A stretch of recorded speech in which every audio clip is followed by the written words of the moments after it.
One of the things that is kind of super important if we're going to have any kind of future in our sector in the county is this idea of the pipeline of people who might be coming through. And some people already have their foot on that ladder. Some are halfway up. Some are yet to step on the... Where am I going with this ladder thing? I don't know.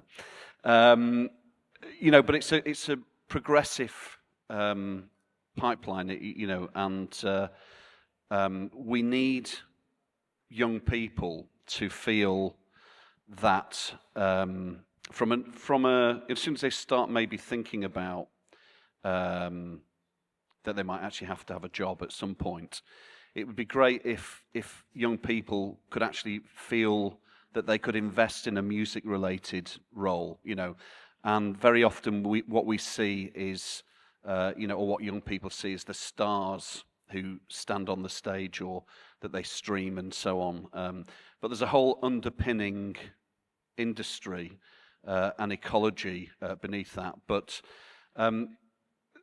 that we are focusing on understanding and supporting, not dictating to, but facilitating the people who are going to be the future of the sector, and that creating an environment where their ideas can be supported and grow. Though I think, I think it's also fair to say that many of the very, very successful people, in the sector, they often talk about having a break or being in the right place at the right time and having a bit of luck and so on. But they're generally really driven people, and that's kind of part that I think in part comes from loving what you do. So really, what this section is about, it's about putting the spotlight on what is to come, and I think we've got Millie here.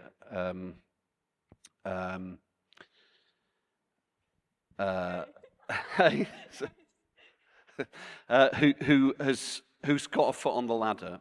I mean, both of these people are young and fairly early career, but have actually already done quite a lot of stuff.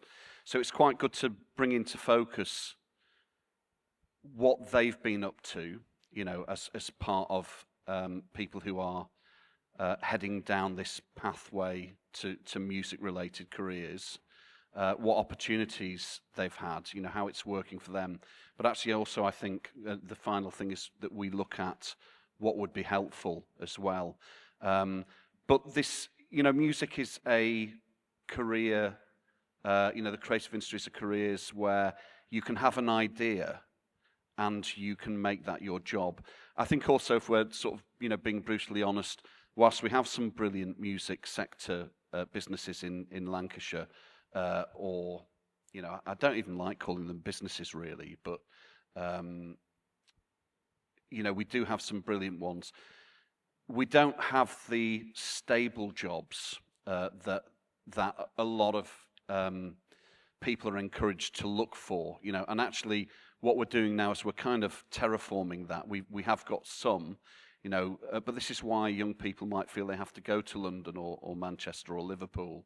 But actually what we need is young people who are coming through, or not necessarily young people, but people who have ideas that could be turned into enterprise, that we can actually capture value, cultural and economic value, and we can deliver things that are that people will want, and that's where stable jobs can come from. That we actually, maybe you can be creating those jobs, maybe you can be the luminaries, maybe you can be, the thing that an industry is selling, or you can DIY, you can be stepping forward, because I know you're both artists and musicians.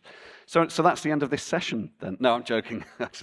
So can I ask you, can you tell us a bit about your journeys now, when did you start? What have you been through? Yeah. And where is it going? Okay, so hey, I'm Millie. I kind of go by Mills in the music thing. So I started out when I was 6 years old. Both my parents ran an audiovisual company, so I was always around sort of like events and that sort of jazz. One day I came home to my mum and I said, "Mum, I want to be a drummer."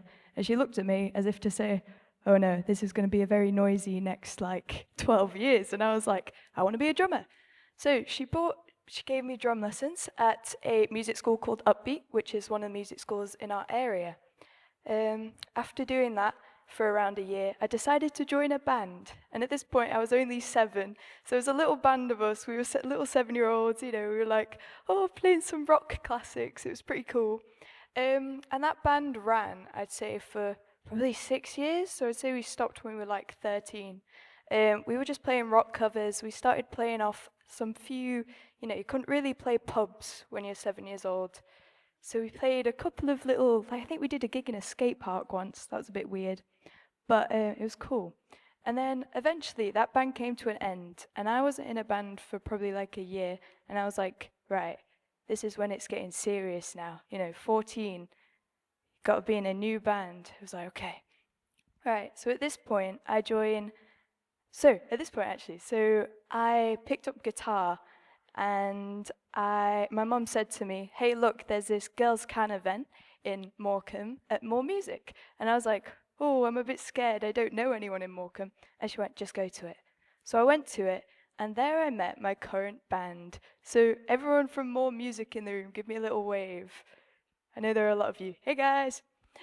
So yeah, they run these little events called Girls Can, and it's basically where they get a bunch of young people together to make music, learn production skills, learn how to do everything, and it's really cool.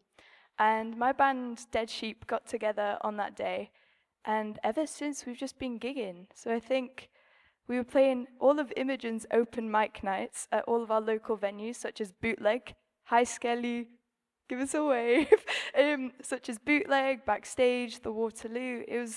There are so many music venues in our area with opportunities for young people. And so you can literally just like DM Imogen on Instagram and be like, "Hey, look, we're a band just starting out. We really want to get somewhere." And Imogen will be like, "Okay, I'll put you on my open mic." And then after doing that, you never know who's in the room. And from that, you can get gigs. And that's pretty much where we're up to now, I guess. You've put your own gigs on as well, haven't you? Oh, yeah. Yeah, so what was it? I think we did a couple of support gigs, and we were like, we have enough people in the audience now to maybe do a headline gig. So we contacted Bootleg. We were like, "Hey, can we do a headline?" And they were like, "Yeah, sure." So we did that, and it went really well. You sold lots of tickets, didn't you? You Yeah. made some money. Yeah, a It can be little done. bit, It can be done. Yeah, we got, I'd say, probably like 90 people, something like that, and I think that was really great. Yeah. It's just industry, having ideas Yes. and making things happen. So, I thought what about Amplify? That's another thing as well. Yes, so You see, you're doing so many things you can't even remember. It's a bit like me, really, to be honest with you. yeah, I've got an Amplify meeting after this, actually. So Amplify is a group of young people all advocating for change in music education. So I think there's like 4 of us on the board, and we're putting together a project to present to the hub, to be like, hey, these are the changes that people in Lancashire want in music education. And yeah, that's pretty much. Yeah, so that kind of connects to young people's music education infrastructure, definitely. Where you go and get lessons and stuff like that. It's also really, it was good to hear about More Music, again, another cultural asset that we have in Lancashire, and how doors get opened by activities like that. Yeah, from More Music, they actually, I think, we got offered to play Morecambe Music Festival, Yeah. and then from that, Lancaster Music Festival, and I think we played that 2 years in a row. Yeah. Have you played Rebellion as well? Oh, yeah. Yeah. Sorry. Do you want me to do this? No. Yeah, so Rebellion. It makes it look like I've done my research, doesn't it? Yeah, you know more than I do. Yeah. Yeah, so I think we were playing at a little venue called, what was it? Oh, what's that one venue? Alt 3, thank you. So we were playing at Alt 3 in Blackpool, and my mum says, "Oh, there's the Rebellion guys outside, the Rebellion guys outside." And we were like, what do you mean the rebellion guy's outside? And so she goes outside, asks him to come and watch our set, and then he comes in, watches us for like 10 minutes because he had a really quick train to catch, so he shot off. And then we got a message, and it was like, hey guys, do you want to play the introducing stage? And we were like, yes, absolutely. So then, yeah, we played Rebellion last year on the introducing stage. Talking about introducing, BBC introducing Oh, Lancashire. yeah. And where's Will? Hi, Will. So basically, we wrote probably 4 songs. We recorded them over in Skipton, and we wanted to get them out there. So we published our first single, which I think was Mansplaining, on Spotify. And we emailed BBC Introducing and said, hey, we've this song just come out, please play it. And then they did. And from that, it's actually being played in like radio shows in like Spain and stuff. And yeah, I think there's one called Loud Women that it's being played on as well. And it's really great. And you're playing lots of bands. I think I think Yeah. I've thought of a few other things you've forgotten as well, but What have I forgot? you did the gosh, yeah, it is, yeah. Gang. The thing we did with More Music and Will, the Yes. first steps into the music industry. I do remember that. Yeah, we're planning on doing more of those things as well. Again, this is kind of what I was saying about when you start to collaborate with people, that can bring, Will's brilliant perspective into the room, more music, and then perhaps a more brutal, commercial industry perspective that I bring. You end up with something really quite special. But again, the intention is to support or facilitate and demystify. At some point, were you thinking, I've got no idea what to do? And can I actually just jump on top over that and say, I know that your mother is very supportive. Yeah, she is. I She's think great. parents, when you can't drive around and things like that, I think a Yeah, roadieing definitely. parent can help. Sorry. to interrupt. Me and my mum went through a pretty hard time, so she was unemployed. But that actually worked to our advantage, I'd say, because since she doesn't have a job, she can just hop in the car and be like, hey, you've got a gig in Lancaster at like 2 p.m. on a Wednesday, and so we'll drive to Lancaster, and it's like, fabulous. But sometimes my mum's like the designated taxi for the band because the other parents work. So we were all in a car going to Lancaster or something like that. Teamwork. Didn't also Exactly, someone yeah. ask you to curate a festival stage as well? You did. Yeah. Okay. All right. Right, Again, so- it's this. I'm not very good Sorry, at this. Imogen. We'll come on to your fascinating story in a moment. Listen, this wasn't planned. So, Tony Rick, how did it start?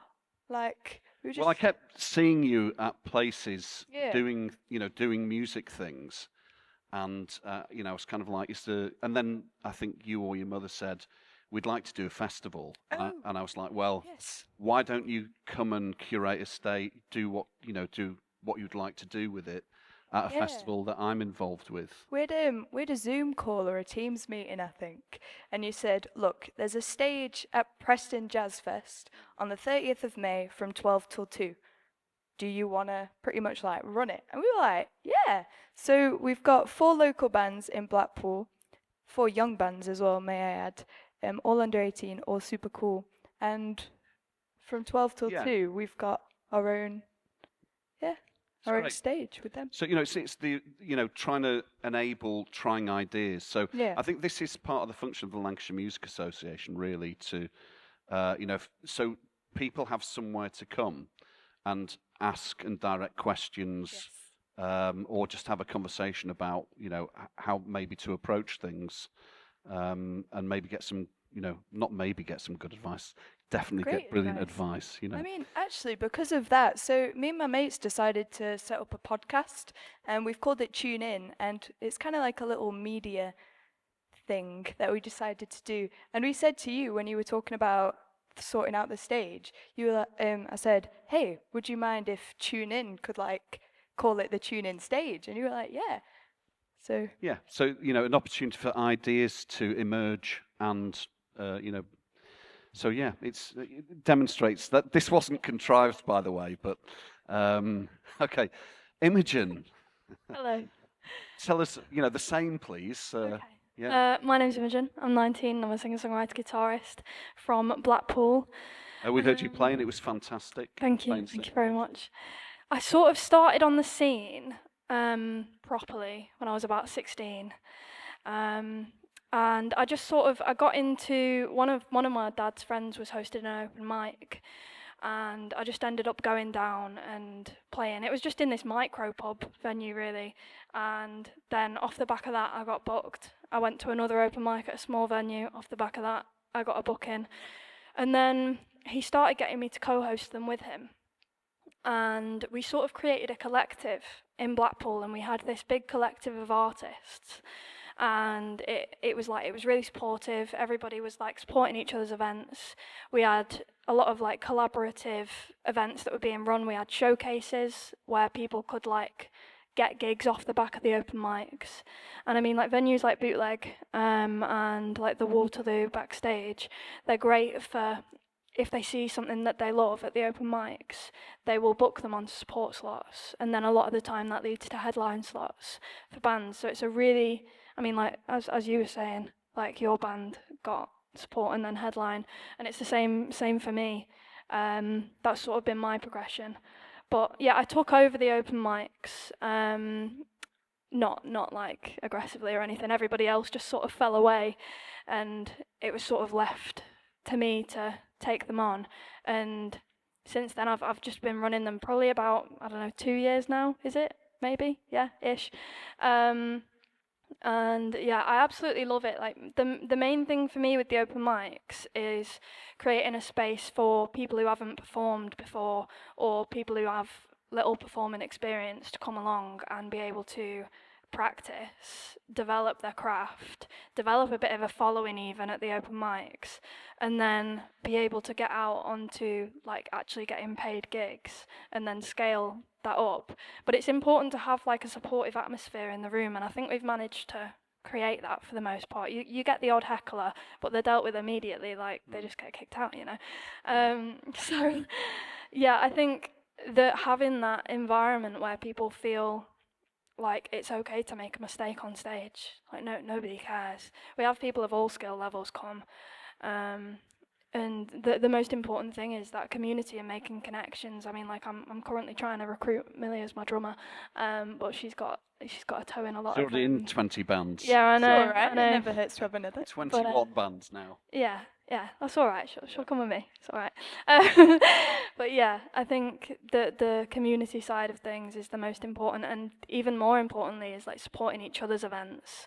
I feel like there's a lot of people don't support other events because they feel like it takes away from their own, when I actually feel like it's the absolute opposite. Yeah. If you can't expect there to be a community if you're not involved in it. Otherwise, who's in the community? It's like, thank you.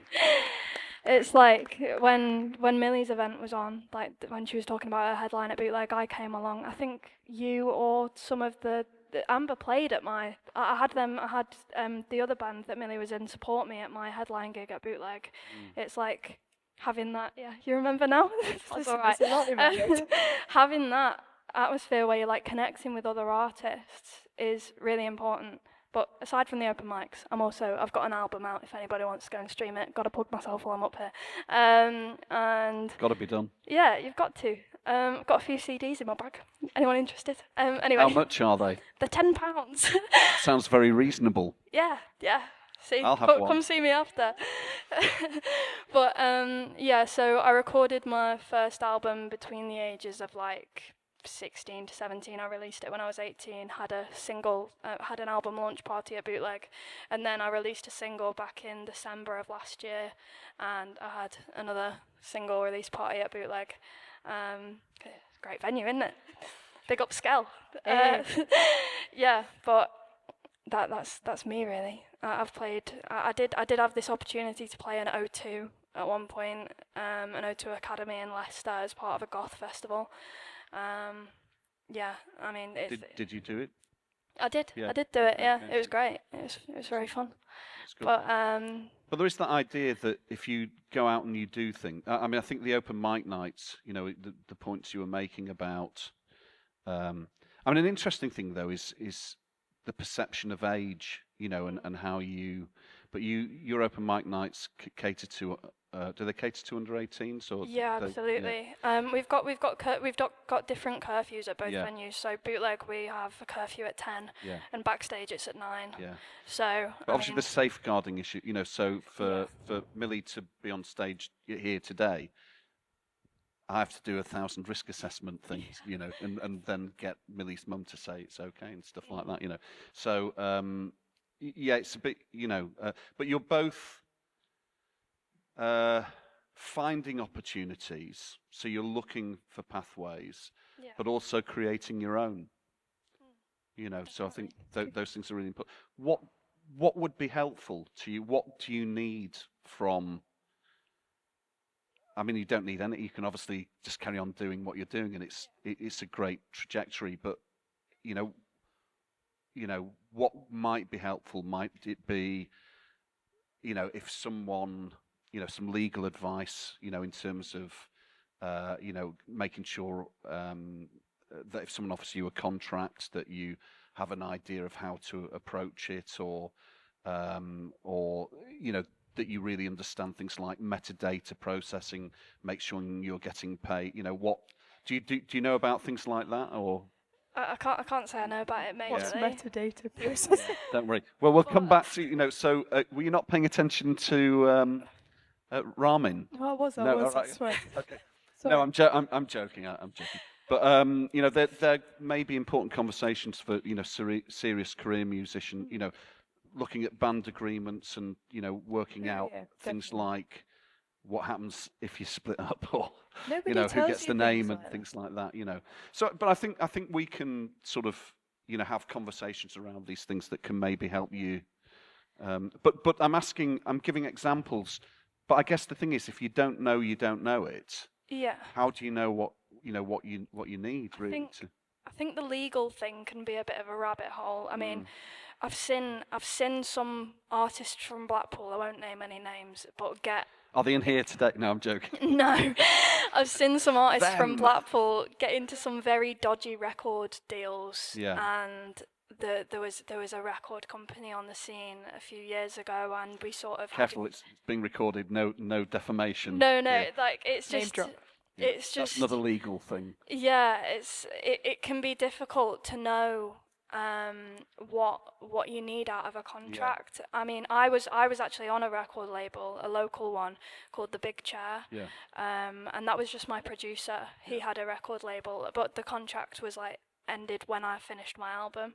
Yeah. And it was more just for the point of distribution. It made it easier being on the label and getting reduced production costs. Yeah. But I think a lot of people can get caught in the trap of thinking that they need a record label to get somewhere, when actually they might just be there to be sold on. And I feel like it's important that you find people who care about your music and care about you as an artist and your craft. But aside from that, I mean, a few of us were talking, saying that like something that we need in the industry would be like a festival in Blackpool that actually supports like artists from Blackpool. Yeah. Like you've got Lytham Festival, but you've not got anybody from here. Does that on Lytham Festival, really? I mean, I can see. I saw the people from Lancaster Music Fest. You know, there's quite a lot of festival models. Yeah. There's some fantastic festivals around Lancashire, and I'm slightly surprised. I mean, obviously there are things like Rebellion in Blackpool and so on. Is it this place-based festival model that, you know, maybe the Jazz Fest is, and the thing we're doing in Burnley?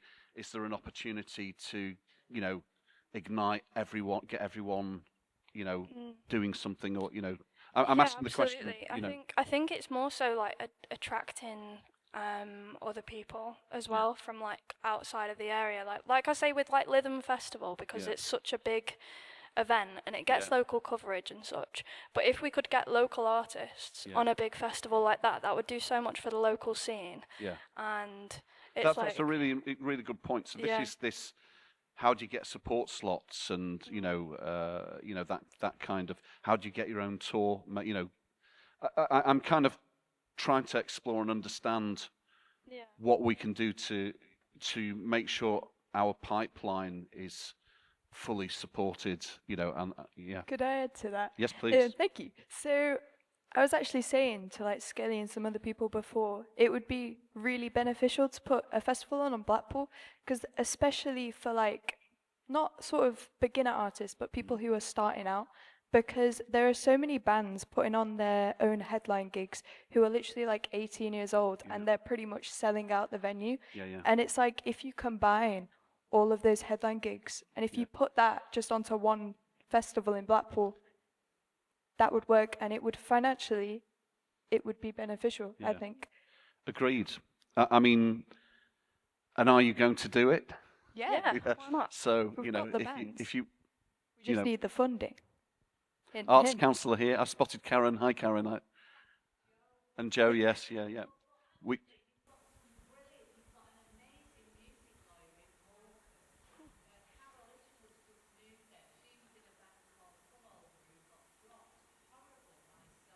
right. Right. Yeah. Yeah.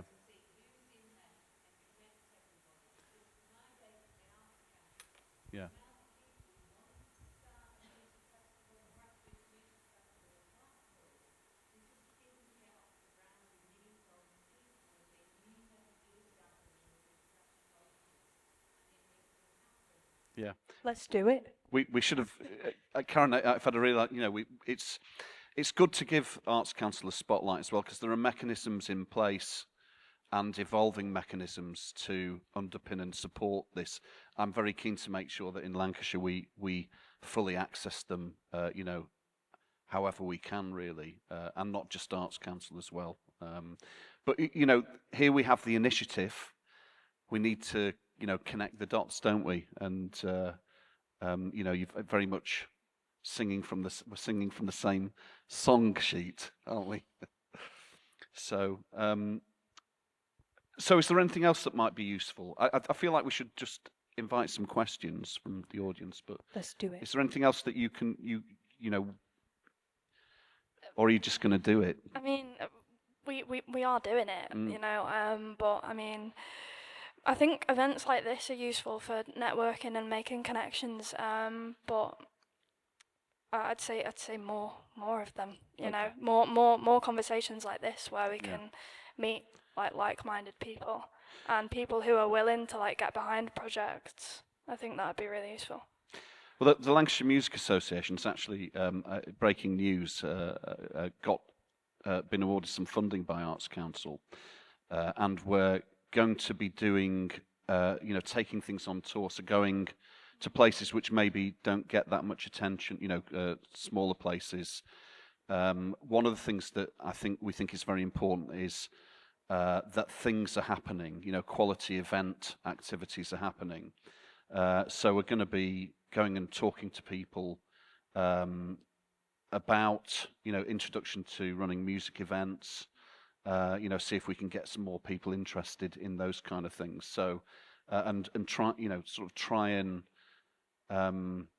help create opportunity and make Lancashire a place that there's loads of brilliant music stuff happening, and of course, if you're putting on events, you're creating opportunities for the artists, and the venues. The venues are also benefiting. So I think there's a plan, there's a strategy, but it's good to, we obviously want to do the right things. Millie. Thing is, with these things, I feel like nobody teaches people to say yes. A lot of people I've met, especially like fellow musicians, they wait for the opportunities to come to them, and it's actually like, no, you need to go out there, you need to contact those venues, you need to go meet those people, come to these events and say, look, I want to do this, let's do it. Yeah, open mics are places where things crystallize as well, aren't they? It's, you can have, new promoters or someone going, actually, have you got a manager? And then the artist going, no. Have you managed anyone? And the person going, no. Okay, well, let's, we can work it out, can't we? And, those sort of initiatives. Should we do some quick questions around the room? Is there anyone who's got any questions for these brilliant people? Such wise words. Good afternoon, Imogen and Millie. I haven't actually got a question. I just wanted to say a big thank you to both these lovely women for representing Blackpool so successfully, and also Imogen for creating that wonderful open mic space at Backstage. And I remember you performing at the Waterloo Women's Choir. Can you remember that? Yeah. You're both amazing musicians. I just want to say a massive thank you for the community that you create for us and the space that we've got with you. Thank you, ladies. Thank you. That's sweet. This is all being filmed as well. You can. Anyone else? Hiya guys, I'm Jo from the Arts Council, Karen's old colleague. Mine was just a bit of a reflection as well, really, just to say how brilliant it is to see you both, hear from you both. I've got a son as well, so I'm sort of thinking with that hat on, how does he make it through that transition as well? And I think the thing that really strikes me about you both is that resilience that you've got to, just like you were just saying there, Mill, just going out and getting it. And that's I'm just wondering where that's come from. I know you mentioned a bit of stuff about the Music Hub and the More Music stuff. And I just wondered, and maybe thinking about schools, I'm sitting next to a music teacher here. How do you build that in a young person to kind of really show them to kind of go out there and get it? And just, wondered if you had any thoughts. How do you build resilience in a young... Ooh, that's kind of hard. Or where's that come from in you guys? How are you like that? What do you think's contributed to that? I think mainly seeing other people and these events, it's like seeing other people's journeys and other people's experience, and you're watching them and you're like, oh, they did this, but maybe they should have done this or something like that. And I see a lot of people and they haven't made it and they haven't gone past barriers because they just won't do it. They're like, oh, it's unrealistic to do that, it's not going to work. And it's like, actually, if you try, if you put the effort in, it is going to work. And I feel like when you see other people doing those things, you can be like, hey, maybe try it out. And I think for me personally, it's just seeing other people's journeys that have built the resilience in myself. Yeah, I think a lot of it has to come down to supportive parents as well. I mean, me and Millie are very lucky in the fact that our parents are incredibly supportive of our craft and what we want to do. I mean, my dad takes me to all my gigs, even though I can drive. He just wants to be there, and that's having that support. And I mean, even some funding behind it, my production for my album was paid for by my parents because I was 16, and then I've since paid for my single, but my parents are always there for financial, moral, roadie support, so that's definitely really important. But like Millie was saying, seeing other people do it, and also just going through it yourself. For me, sometimes the open mic nights dead. It's just sometimes last month, everybody's in exam season. And a lot of the crowd is a younger crowd. I mean, I'm in exam season with uni, and it's people just can't come out. But then, you look at the month before, and it was absolutely packed. And you've just got to realise that not every event is going to be this incredibly, busy, bustling thing that's really inspiring. But you've just got to get back up there and do it again, because you know that the possibility for that is there. And you know how brilliant that feels when it happens. And it's sometimes people have come up to me and said wow, you've created this on a Wednesday night, well done. I'm like, yeah, you know what, well done. And you've got to commend yourself sometimes. And if you have that belief in yourself and you actually you're proud of yourself without getting a big ego about it, that's that. I think that's the key balance to keep, because egos definitely get in the way, and I've seen them get in the way a lot. So stay humble. Amen. Thanks, guys. I mean, you're obviously making progress, and you're encouraged by that progress. Yeah. And you definitely. both doing amazingly. It's fantastic to see. And just here if we can help. But you carry on doing what you're doing. Okay, let's do this. I've got Gareth on the line here. Gareth is Imogen's dad. Oh. And he couldn't be here today, could he, Imogen? No, He's got a few questions for you. Oh, go on then. I told him you gave him a shout out, and he said thank you very much. You're very welcome. That, him and Sarah are both really proud of you. You're amazing. Aw. Also, just what's needed to maintain and grow the local music scene, and who's your biggest musical influences? And he's been very kind with those questions. Oh, well, thank you very much to my dad. What was the first one? How do you keep a music scene going? Like I was saying before, like supporting each other and making sure that you're there for each other when music events aren't like necessarily going well. You need to have that community around you. That's really important. I feel like I sort of covered that before. Go on. What Can do I you add think? to that? Yeah, of I course. feel like, Sorry, I was going to say, do you think that there's an etiquette that we, a sort of culture or that we should try and encourage, where, Yeah. and we talk about these things? Yeah, it's tough because it's getting out to support people's gigs. A lot of people don't have the finances at a lot of points, so that can be really difficult. And a lot of people are just busy, like trying to get out to support each other's events. Like you had a gig at Backstage the other week on a Thursday, and I was just so drowned in revision that I just couldn't go. And I was like, but my dad went along and he showed his support. And it's like, it's just showing up when you can and sharing people's events and realising that the existence of other events doesn't diminish the existence of yours. It's like saying you can only listen to one artist on Spotify. It's not true, is it? It's like... I think, can I just jump on something you said there? There is this idea, this is one of the reasons why we're very keen to see more great things happening. So if we lived in Manchester, for example, and it's a Wednesday, Monday night, I could pick up the phone and say, "What, do you fancy doing something tonight?" And there would be 100 things we could do. That it's not. If there isn't those opportunities, people don't even think to pick up the phone. But then, we need people to sort of create this culture, or actually for things to go to, people to take those chances. And if we make them brilliant, we will entice people to them and grow our audiences by delighting them every time. Thing is, I feel like people need to do more research into these things because, for example, one of my bands, we had no gigs coming up, and the singer was like, "Why do we have no gigs coming up?" And I said to her, I went, "Well, have you like gone out and said to the venues, hey, do you have any slots or anything?" She was like, "No." So then I got on Instagram, I DM'd every venue in our local area, and I went, "Hey, do you have any gigs?" And then we got one from I think we got 2 from the ferry, and then they just, if you go out and ask, most of the time you may receive.